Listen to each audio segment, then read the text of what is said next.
Welcome to the Riskwiser Zone, the show where we dive into the world of stocks and finance to help you make informed decisions about your investments. I'm your host, Louis, and I'll be guiding you through the latest news and trends in the financial markets.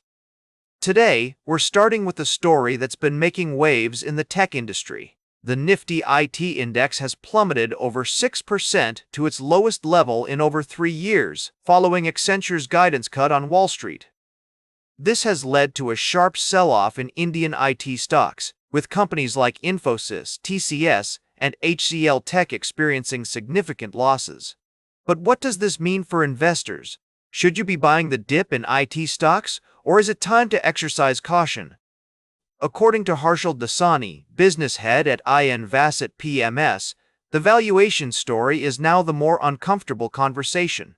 Indian IT services trading at 16-18 times earnings with single-digit revenue growth expectations is expensive, not cheap.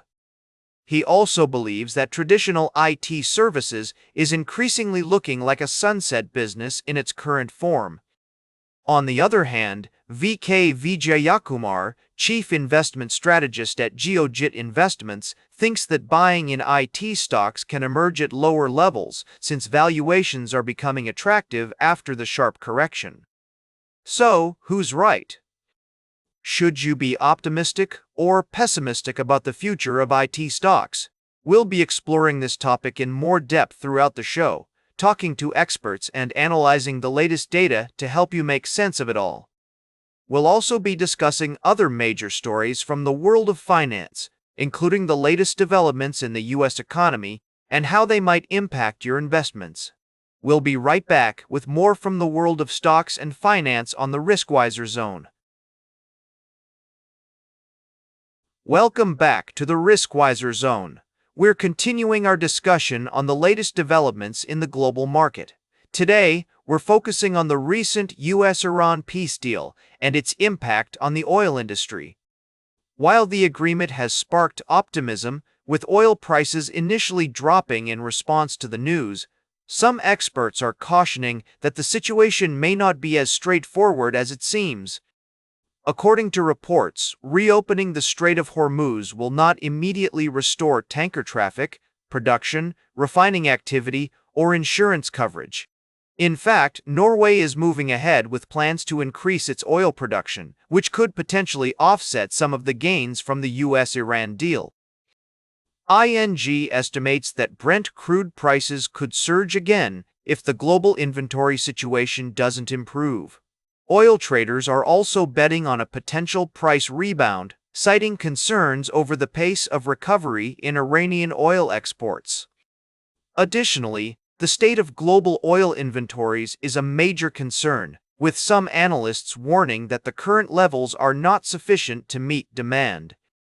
David Roche, a well-known expert in the field, has expressed skepticism about the deal, stating that it puts Iran in charge of the Gulf and essentially allows them to control the flow of dollars. He also believes that the scale of investment in artificial intelligence is excessive and could eventually hurt markets. It's clear that the situation is complex, and while the U.S.-Iran peace deal may have brought some temporary relief to the oil market, there are still many uncertainties and risks at play. As we continue to monitor the developments, it's essential to consider multiple perspectives and stay informed about the potential implications for the global economy. Welcome back to the Riskwiser Zone. As we wrap up today's show, let's take a look at two companies that are making waves in the space industry, Rocket Lab and Firefly Aerospace.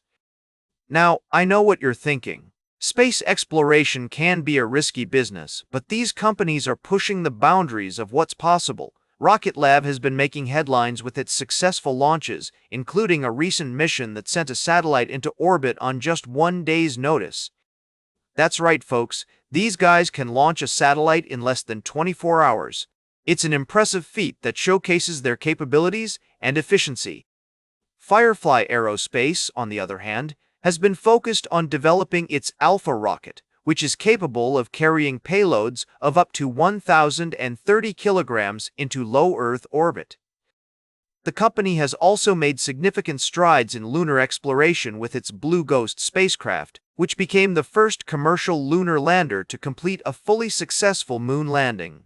Now, I want to emphasize that investing in space companies can be a high-risk, high-reward proposition.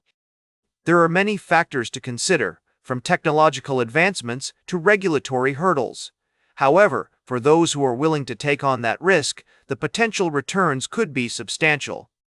According to analyst estimates, Firefly Aerospace's stock could see significant upside over the next year, with some projections suggesting a 61% increase in value. Rocket Lab's prospects are also looking bright, with its successful launches and growing customer base. As always, it's essential to do your own research and consider multiple perspectives before making any investment decisions.